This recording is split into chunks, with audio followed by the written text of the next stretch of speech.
Ada sebagian orang berpikir kalau dia sudah sholat, dia sudah taubat, dia sudah berzakat, dia sudah berzikir, maka hidupnya akan tenang, hidupnya akan senang, hidupnya akan kenyang, karena dia sudah dekat dengan Allah.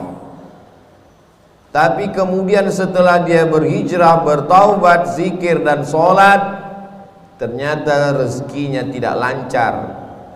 Lalu kemudian hidupnya penuh dengan kesulitan dan kesusahan. Muncul bertanya-tanya dalam hatinya, mana keadilan Tuhan? Tidak sedikit manusia yang awalnya buat dosa maksiat, lalu kemudian bertaubat, kembali lagi, bahkan menjadi, na'udzubillah, menjadi lebih jahat dari sebelumnya. Ini semua berawal dari salah berpikir. Orang yang salah berpikir nanti dia akan salah bicara. Setelah itu dia akan salah berbuat, salah bertindak, salah beramal. Maka dalam Islam kita diajarkan untuk benar dalam berpikir. Kalau kita sudah hijrah, sudah taubat, sudah sholat, sudah zikir, sudah zakat, bukan berarti ujian tidak datang menerpa hidup kita. Faksusil qasasa, sebutkanlah kisah-kisah para nabi itu. Sebutkanlah satu di antara nabi yang tidak ada ujiannya. Cerita tentang penyakit, tidak ada penyakit yang lebih dahsyat daripada penyakit yang dialami oleh Nabi Ayyub alaihissalam. Bercerita tentang ditolak jamaah, tidak ada nabi yang paling mengerikan ditolak oleh umatnya melebihi Nabi Nuh alaihissalam. Nabi Yunus juga demikian, sampai masuk ke dalam laut mereka campakkan dari atas bahtera, tenggelam dalam 3 kegelapan, gelap malam, gelap laut, dan gelap perut ikan. Bercerita tentang kesusahan dan kesulitan, diusir dari kampung halaman, dimusuhi oleh paman kandung, mereka lempar pakai batu, berdarah pelipisnya, retak giginya. Tidak ada yang lebih hebat daripada ujian Sayyidina wa Maulana Muhammad sallallahu alaihi wasallam. Jadi kalau ada orang berpikir kalau kita sudah soleh, sudah baik, hidup ini tidak ada ujiannya, dia sudah salah berpikir. Sholatnya benar, zakatnya benar, puasanya benar, berpikirnya salah. Kesalahan berpikir itu membuat orang akan berhenti sholat. Tetangga saya yang tidak sholat, tidak pernah ke masjid, badannya sehat, rezekinya lancar, semua berawal dari kesalahan berpikir. Hidup ini adalah ujian. Ujian itu tidak hanya penyakit, ujian tidak hanya kemiskinan. Bahkan dalam Quran dikatakan wa balawnahum bil hasanat, kami uji mereka dengan yang enak-enak. Jabatan adalah ujian. Di antara yang diuji dengan jabatan adalah Nabi Daud alaihissalam. Harta adalah ujian. Di antara nabi yang diuji dengan harta adalah Nabi Sulaiman alaihissalam. Kebagusan paras rupa yang ganteng juga adalah ujian. Di antara nabi yang diuji dengan paras rupa yang ganteng itu adalah Nabi Yusuf alaihissalam. Jadi ujian itu ada kalanya datang dalam bentuk kenikmatan, tapi ada juga ujian itu dalam penyakit, kemiskinan, kesusahan, kemelaratan. Maka kalau kita pahami dengan baik, semuanya adalah ujian. Yang lulus siapa? Yang lulus adalah orang kaya yang bisa menggunakan hartanya untuk menolong agama Allah.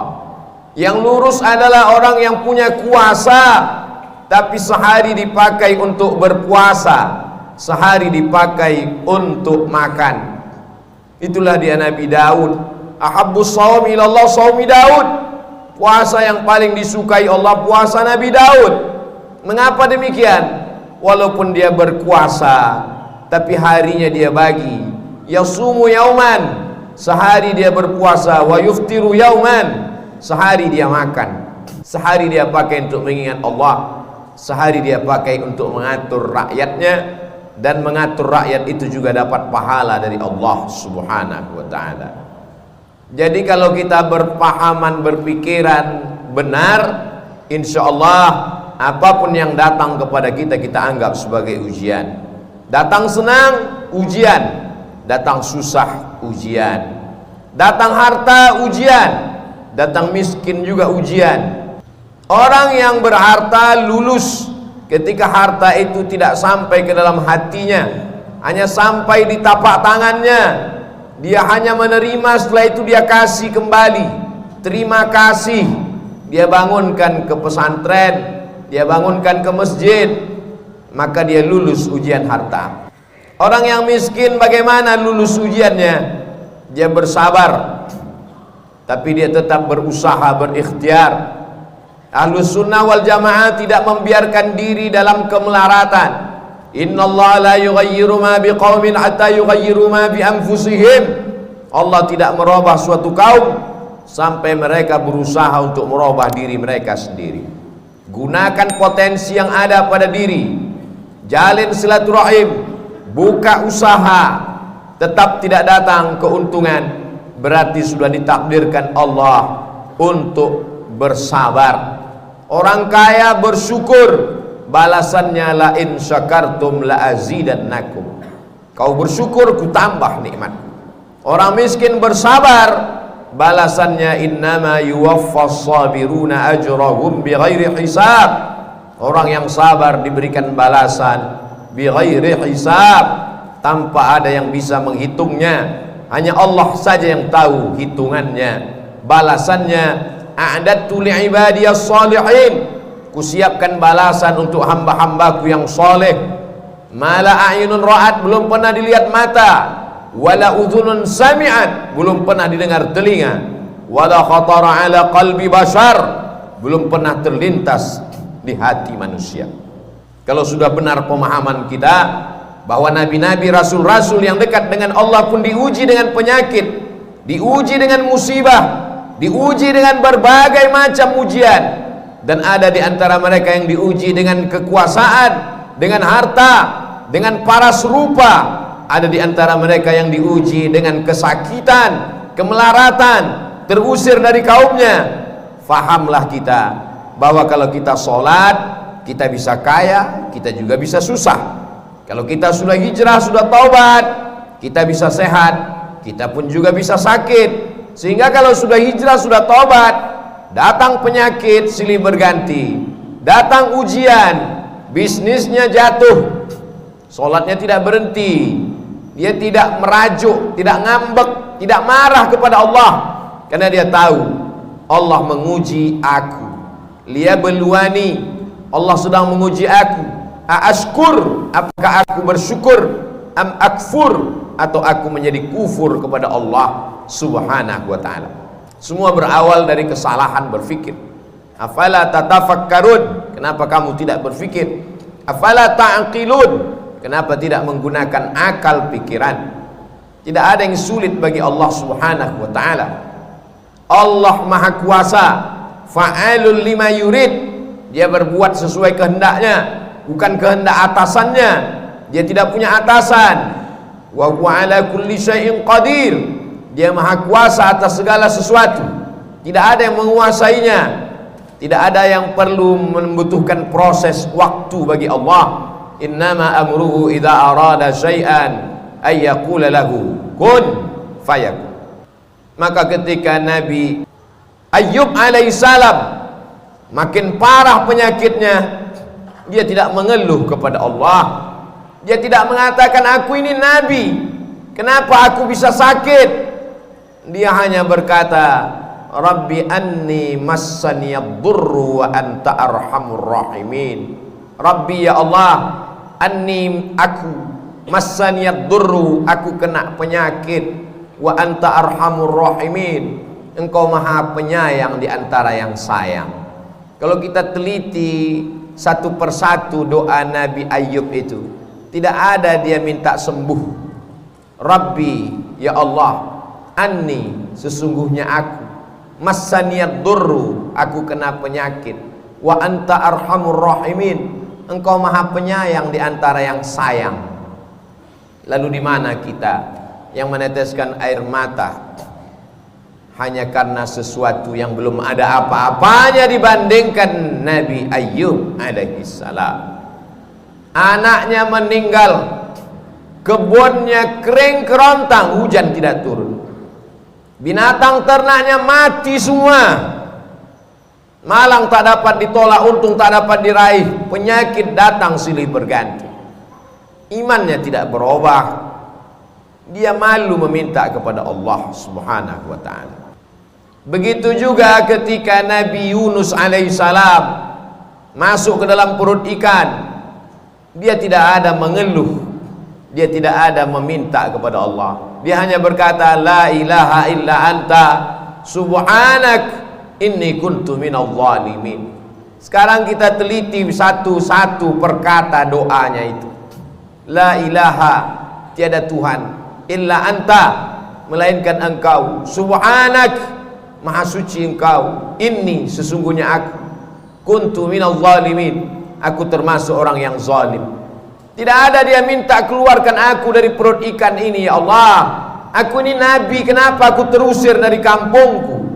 Mengapa aku ketika diundi di antara para penumpang kapal, kenapa namaku yang keluar sehingga aku yang terbuang? Kenapa aku ditelan ikan? Tidak ada.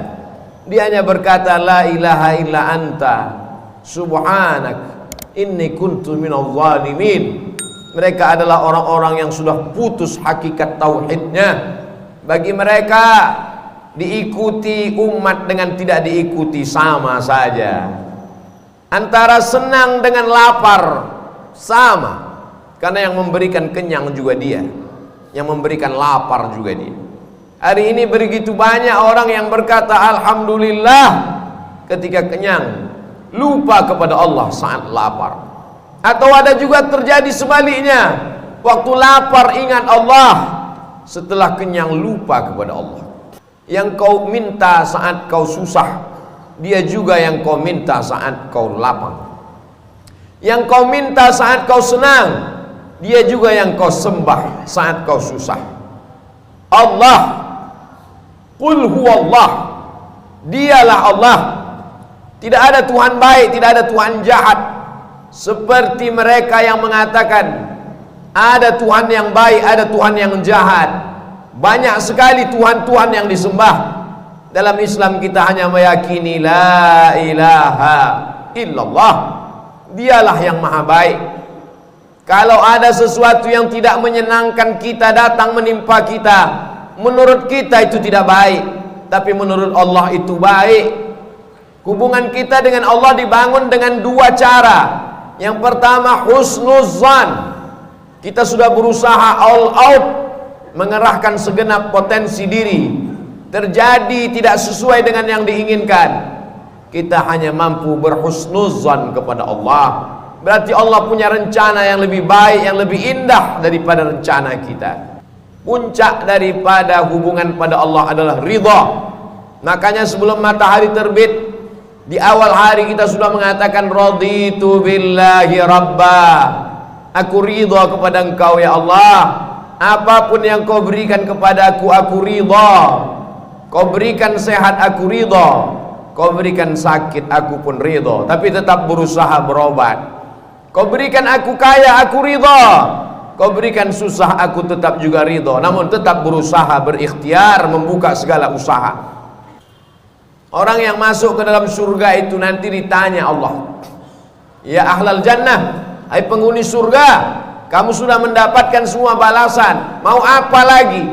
Penghuni surga menjawab, ada satu yang belum kami dapat. Apa? Ridhaka, kami belum dapat ridhamu. Yang lain kami sudah dapat. Kata Allah, yang dapat ridhaku cuma satu, orang yang ridha menerima takdir. Maka maqam yang paling tinggi adalah maqam ridha. Nabi Muhammad sampai ke maqam itu. Wala sawfa yu'tika rabbuka fatarda. Allah memberikan apapun yang kau mau. Kenapa? Karena engkau ridha. Man lam yarda biqada'i, siapa yang tidak ridha menerima takdirku, walam yasbir bibalai, tidak sabar menerima ujianku, falyatlub rabban siwaya, carilah Tuhan selain aku. Syirik, kafir, murtad, na'udzubillah wal iyazubillah. Allah menyelamatkan kita sampai anak cucu kita hingga hari kiamat daripada berpaling daripada Allah hanya gara-gara tidak tahan menerima ujian. Tidak ada yang bisa menguatkan hati kita kecuali Allah. Wasta'inu, minta tolonglah kepada Allah, bisabri, dengan banyak-banyak sabar, wassalah, dengan banyak-banyak salat. Kalau ujian hidup ini berat, angkat kedua tangan. Besar ujian ini, lebih besar Allah. Allahu Akbar. Setelah itu katakan dalam hati, Allahu Akbar kabira. Tidak ada apa-apanya ujian ini, engkau lebih besar. Walhamdulillahi katsira, segala puji hanya milik engkau. Wa subhanallahi bukratan wa asila, pagi, petang, siang dan malam yang suci hanya engkau. Aku adalah makhluk yang kotor, banyak silap, banyak salah, banyak dosa. Setelah itu mengakulah kepada Allah, wajjahtu wajhiya, aku hadapkan wajahku kepadamu ya Allah. Wajjahtu wajhiya lilladzi fataras samawati wal arda hanifan musliman wa ma ana minal musyrikin. Serahkan semuanya pada Allah. Inna salati wa nusuki wa mahyaya wa mamati lillahi rabbil alamin. Jangan meminta kepada dukun, jangan minta kepada benda keramat. La syarika lahu wa bidzalika umirtu wa ana minal muslimin. Aku orang yang berserah diri kepadamu. Wa la tamutunna illa wa antum muslimun. Jangan mati melainkan dalam keadaan muslim. Siapa muslim? Bersyahadat, salat, zakat, puasa, haji. Ya, tapi muslim yang sesungguhnya orang yang menyerahkan dirinya kepada Allah Subhanahu wa ta'ala.